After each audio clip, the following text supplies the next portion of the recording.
ପିଲାମାନେ UN education YouTube ଚ୍ୟାନେଲକୁ ତୁମମାନଙ୍କୁ ସ୍ୱାଗତ ଜଣାଉଛି। ତ ପିଲାମାନେ ଆଜି ତୁମ ପାଇଁ ମୁଁ ଗୋଟେ ଟ୍ରାନ୍ସଲେସନ୍ର ଭିଡ଼ିଓ ନେଇ ଆସିଛି।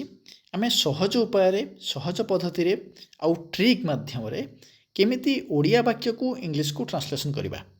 ସେ ପୁଣି କ'ଣ ନା ଆଜିର କ୍ଲାସ୍ରେ ଆମେ ଜାଣିବା ପ୍ରେଜେଣ୍ଟ ଟେନ୍ସର ପ୍ରେଜେଣ୍ଟ ସିମ୍ପଲ୍ ଯେଉଁ ରହିଛି ତାରି ଉପରେ କିଛି ଓଡ଼ିଆ ବାକ୍ୟ ମୁଁ ନେଇ ଆସିଛି, ତାକୁ ଆମେ ଇଂଲିଶକୁ କେମିତି ସହଜରେ ଟ୍ରିକ୍ ମାଧ୍ୟମରେ ଟ୍ରାନ୍ସଲେସନ୍ କରିବା ସେ ବିଷୟରେ ଆମେ ଜାଣିବା। ତ ଦେଖିବା ପ୍ରଥମ ବାକ୍ୟ କ'ଣ ରହିଛି। ଦେଖ ପ୍ରଥମ ବାକ୍ୟ ରହିଛି ଓଡ଼ିଶା ମୋର ରାଜ୍ୟ। ଦେଖ ଭଲ କି ପିଲାମାନେ, ଏଇଟା ହେଉଛି ଓଡ଼ିଆ ବାକ୍ୟ ରହିଛି ଓଡ଼ିଶା ମୋର ରାଜ୍ୟ। ୟାକୁ ଆମେ ଇଂଲିଶକୁ ଟ୍ରାନ୍ସଲେସନ୍ କରିବା। ତ ଏଇଠି ପ୍ରଥମେ ଜାଣିବା ଏଇ ବାକ୍ୟଟିରେ କର୍ତ୍ତା କିଏ ବା ସବଜେକ୍ଟ କିଏ, କାହା ବିଷୟରେ କୁହାଯାଇଛି। ଯାହା ବିଷୟରେ ବାକ୍ୟରେ କୁହାଯାଇଛି ସେ ହେଉଛି କର୍ତ୍ତା ବା ସେ ହେଉଛି ସବଜେକ୍ଟ। ପ୍ରଥମେ ତାକୁ ଚିହ୍ନିବା, ତାକୁ ପ୍ରଥମେ ବାକ୍ୟର ଆରମ୍ଭରେ ଆଣିବା। ଏଇଟା କହିବା ପୂର୍ବରୁ ଆଉ ଗୋଟେ ଜିନିଷ କହି ରଖୁଛି ପିଲାମାନେ, ତୁମମାନେ ଜାଣିଛ ଓଡ଼ିଆ ବାକ୍ୟ ଇଂଲିଶ ଆଉ ବାକ୍ୟ ଭିତରେ ଡିଫରେନ୍ସ କ'ଣ ରହିଛି। ଯଦି ଓଡ଼ିଆରେ ଆମେ ଗୋଟେ ବାକ୍ୟ କହିବା, ମନେ କରାଯାଉ ମୁଁ ଲେଖିବି ମୁଁ ଭାତ ଖାଏ। ଦେଖ ପିଲାମାନେ ଏଇଠି କ'ଣ ଅଛି, ମୁଁଟା କ'ଣ ଅଛି ସବଜେକ୍ଟ, ଭାତ କ'ଣ ଏଇଟା ହେଉଛି ଅବଜେକ୍ଟ ବା କର୍ମ। ମୁଁ ହେଉଛି ସବଜେକ୍ଟ ବା କର୍ତ୍ତା, ଭାତ ହେଉଛି କ'ଣ ଅବଜେକ୍ଟ ବା କର୍ମ, ଖାଏ ହେଉଛି କ'ଣ ଭର୍ବ ବା କ୍ରିୟା। ବୁଝିଗଲା। ତ ପ୍ରଥମେ କ'ଣ ରହିଲା, ଓଡ଼ିଆ ବାକ୍ୟରେ ପ୍ରଥମେ ସବଜେକ୍ଟ ରହିଲା, ତାପରେ ଅବଜେକ୍ଟ ରହିଲା ବା କର୍ମ ରହିଲା, ତାପରେ କ୍ରିୟା ରହିଲା। କିନ୍ତୁ ଇଂଲିଶ ବାକ୍ୟରେ କ'ଣ ହୁଏ, ପ୍ରଥମେ ସବଜେକ୍ଟ ରୁହେ, ତାପରେ କ'ଣ ରୁହେ ଭର୍ବ ରହେ ବା କ୍ରିୟା ରହେ, ତାପରେ ରହେ କର୍ମ। ଡିଫରେନ୍ସଟା ହେଉଛି ଏତିକି। ଓଡ଼ିଆ ବାକ୍ୟରେ ଶେଷରେ କ୍ରିୟା ଥିଲାବେଳେ ଇଂଲିଶ ବାକ୍ୟରେ ସବଜେକ୍ଟ ପରେ ପରେ କ୍ରିୟା ଥାଏ। ତ ସେଇ ହିସାବରେ ଆମେ କ'ଣ କରିବା ଏଠି, ଦେଖ ପ୍ରଥମେ ଆମର ଆସିଗଲା ସବଜେକ୍ଟ କ'ଣ ଓଡ଼ିଶା ଆସିଗଲା ବା କର୍ତ୍ତା ଓଡ଼ିଶା ଆସିଗଲା। ତାପରେ ଏଇଠି କ'ଣ ଓଡ଼ିଶା ମୋର ରାଜ୍ୟ ଅଟେ। ଅଟେଟା ଲୁଚିକିନା ଅଛି, ସେଇଟା ଏଠି କ'ଣ ଶୋ କରାଯାଇନି କିନ୍ତୁ ଲୁଚିକି ଅଛି। ଅଟେର ଇଂଲିଶଟା କ'ଣ ନା ହେଉଛି ଇଜ୍। ଅଟେ ଅଟୁ ଅଛି ଅଛୁ ଏ ହେଉଛି ତାର ଇଂଲିଶ ହେଉଛି ଇଜ୍। ତ ତେଣୁକରି ଏଠି ଯେହେତୁ ଲୁଚିକି ଅଟେ ଅଛି, ଅଟେର ଇଂଲିଶ ଆସିଗଲା କ'ଣ ଇଜ୍। ତ ଓଡ଼ିଶା ଇଜ୍ ଆସିଗଲା। ମୋର ରାଜ୍ୟ, ମୋର ଇଂଲିଶ କ'ଣ ମାଇ, ଆଉ ରାଜ୍ୟ ଅର୍ଥ ଷ୍ଟେଟ୍। ତ ହେଇଗଲା। ବର୍ତ୍ତମାନ ଆମେ ପାଇଗଲେ ଯେହେତୁ ବାକ୍ୟରେ ଯେତେବେଳେ କର୍ତ୍ତାଟା ଆମେ ପାଇଯିବା, କ୍ରିୟାଟା ପାଇଯିବା, ତାପରେ ଆମକୁ ବାକ୍ୟଟା ସହଜ ହେଇଯିବ। ତ ଆସିଗଲା ବର୍ତ୍ତମାନ କ'ଣ ଓଡ଼ିଶା ଇଜ୍ ମାଇ ଷ୍ଟେଟ୍। ବୁଝିଗଲା। ତ ସେମିତି ଦେଖିବା ଦ୍ୱିତୀୟ ବାକ୍ୟ କ'ଣ ରହିଛି। ଏହି ରାଜ୍ୟରେ ଅନେକ ଜଙ୍ଗଲ ଅଛି। ଏଇଠି ପ୍ରଥମେ ଚିହ୍ନିବା ଏ ବାକ୍ୟରେ କର୍ତ୍ତା କିଏ ବା ସବଜେକ୍ଟ କିଏ, କାହା ବିଷୟରେ କୁହାଯାଇଛି ନା କାହା ବିଷୟରେ କୁହାଯାଇଛି ନା ଅନେକ ଜଙ୍ଗଲ ଅଛି। ଅନେକ ଜଙ୍ଗଲ ଅଛି ଏହି ରାଜ୍ୟରେ। ପ୍ରଥମେ କାହା ବିଷୟରେ କୁହାଯାଇଛି ନା ଅନେକ ଜଙ୍ଗଲ ଅଛି ଏ ବିଷୟରେ କୁହାଯାଇଛି, ଇଏ ହେଉଛି କର୍ତ୍ତା। ତ ଅନେକ ଜଙ୍ଗଲ ଅଛି ଏହି ରାଜ୍ୟରେ। ତ ପ୍ରଥମେ ଆଣିବା ଅନେକ ଜଙ୍ଗଲ ଅଛି। ତ ୟାର ଇଂଲିଶ କ'ଣ ହେଇଯିବ, there are lots of forest. There are lots of forest. ଏଇ ଯେଉଁ ଅଛି, ଅଛି ଅର୍ଥ କ'ଣ ନା ଏହି ରାଜ୍ୟରେ ଅନେକ ଜଙ୍ଗଲ ଅଛି ଅର୍ଥ ଏହି ରାଜ୍ୟରେ ଅନେକ ଜଙ୍ଗଲ ଘେରି ରହିଛି। ହେଲା, ଏ ଘେରି ରହିବା ଅର୍ଥ କ'ଣ ନା କଭର୍ସ। ତ ଆସିଗଲା ବର୍ତ୍ତମାନ there are lots of forest covers. ତାପରେ କ'ଣ ଅଛି ନା ଏହି ରାଜ୍ୟରେ। ଏହି ରାଜ୍ୟରେ ଇଂଲିଶ କ'ଣ ଇନ୍ ଦିସ୍ ଷ୍ଟେଟ୍। ବୁଝିଗଲା। ତ ପୁରାପୁରି କ'ଣ ହେଇଗଲା ନା there are lots of forest covers in this state. ବୁଝିଗଲା। ଆଚ୍ଛା, ତାପରେ ଦେଖିବା ପରବର୍ତ୍ତୀ ବାକ୍ୟ କ'ଣ ଅଛି। ଦେଖ ଜଙ୍ଗଲମାନଙ୍କରେ ହିଂସ୍ରଜନ୍ତୁ ବାସ କରନ୍ତି। ଦେଖିନିଅ, ଜଙ୍ଗଲମାନଙ୍କରେ ହିଂସ୍ରଜନ୍ତୁ ବାସ କରନ୍ତି। ଏଠି ବି ଦେଖିବା ଏ ବାକ୍ୟରେ କାହା ବିଷୟରେ କୁହାଯାଇଛି ନା ହିଂସ୍ରଜନ୍ତୁଙ୍କ ବିଷୟରେ କୁହାଯାଇଛି। ଇଏ ଆସିଗଲା କର୍ତ୍ତା ହିଂସ୍ରଜନ୍ତୁ। ତ ହିଂସ୍ରଜନ୍ତୁ ତାହେଲେ କେମିତି ବାକ୍ୟଟାକୁ ଆମେ ଟ୍ରାନ୍ସଲେସନ୍ କରିବା ଇଂଲିଶକୁ ନା ହିଂସ୍ରଜନ୍ତୁ ବାସ କରନ୍ତି ଜଙ୍ଗଲମାନଙ୍କରେ।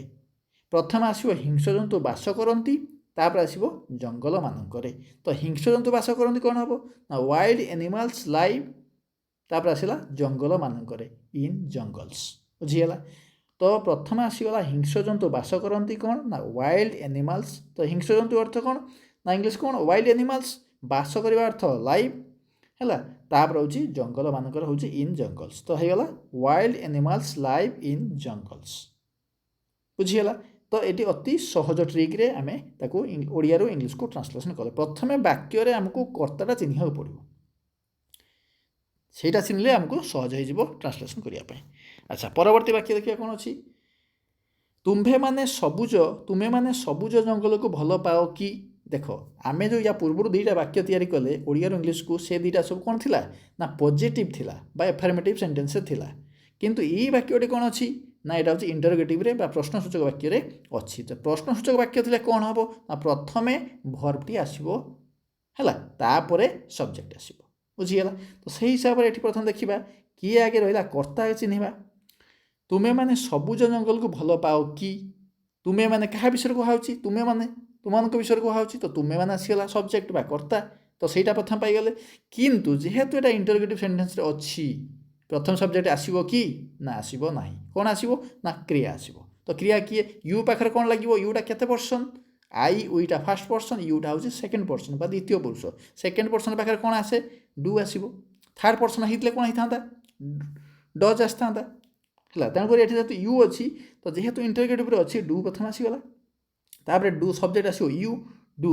डू यू आसीगला अच्छा ये कौन करवा ना प्रथम आसो तुमे माने भल पाओ कि तुमे माने एतिक आसीगला भल पाओ कि तुमे माने भल पाओ कि सबुज जंगल को एमती भाव में ट्रांसलेसन हम तुमे माने भल पाओ कि तापर आसो सबुज जंगल को तो तुमे माने भल पाओ कि कौन हम do you love do you love do you love एमती आसो तुमे माने भल पाओ कि तापर आसो सबुज जंगल को है सबुज जंगल को जो आसला कौन हम तार इंग्लीश ना ग्रीन फॉरेस्ट सबुज जंगल सबुज अर्थ ग्रीन फॉरेस्ट अर्थ जंगल तो do you love green forest question mark रुझीगला ठीक एमती भाव में तुम ट्रांसलेसन कर देखा परवर्ती वाक्य कौन अच्छी देख एबे जंगल गुड़िक आमे बाघ सिंह आदि प्राणी मान देखा पाऊना यहाँ तो सत कथा तो ये जो वाक्य टी बड़ वाक्य होगा यहाँ केमी कौन करवा तो प्रथम देखा एबे जंगल गुड़िक आमे बाघ सिंह आदि प्राणी मान देखा पाऊना तो ये प्रथम कर्ता चिन्ह वाक्य किए कर्ता बा सब्जेक्ट क्या विषय कहुई एठी जानिबा क्या विषय कहुई देख एबे जंगल गुड़िक आमे बाघ सिंह आदि प्राणी मान देखा पाऊना क्या विषय कहुई आमे किए एठी ना आमे देखी बाघ सिंह देखा पाऊना क्या विषय आम विषय कहुचे आमे बाघ सिंह देखा पाऊना अच्छा प्रथम आसीगला एबे एबे आसीगला एबे इंग्लीश कौन नाउ एडेज आसीगला एबे बा वर्तमान है नाउ एडेज आसीगला तापर कौन आसो ना आमे देखा पाऊना आमे देखा पाऊना एतिक आसीगला आमे देखा पाऊना प्रथम आसला एबे नाउ एडेज तापर आमे देखा पाऊना कौन हम ना वी डोंट नॉट फाइंड बा वी डोंट फाइंड है आमे देखा पाऊना वी डोंट फाइंड क्या देखा पाऊना ना प्राणी मानू है प्राणी मान इंग्लीश कौन हम एनिमल्स तो nowadays we don't find animals कौ भाया प्राणी ना लाइक बाघ सिंह आदि अर्थ लाइक टाइगर्स लायन एटसेट्रा कौटी ना जंगल गुड़िक तो जंगल गुड़िक इंग्लीश कौन हम इन जंगल्स तो आउ थे देखी ना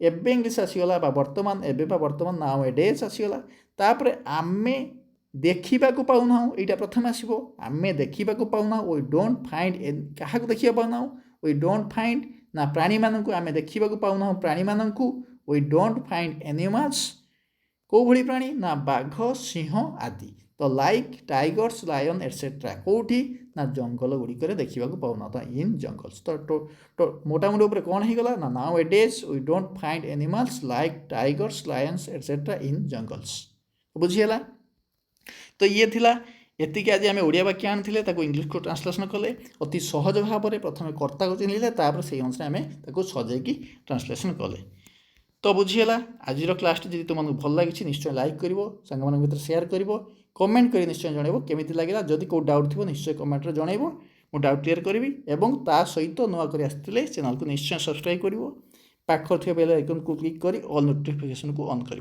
जहाँफल मुझे जिते सारा ट्रांसलेसन ये तो ट्रांसलेसन आज प्रथम क्लास या प्रतिदिन ट्रांसलेसन आनी जिते ट्रांसलेसन आनी से सब भिडर नोटिफिकेशन तुम सर्वप्रथम पाइपर तो ठीक अच्छे आज ये रखा थैंक्स धन्यवाद थैंक्स फॉर वाचिंग।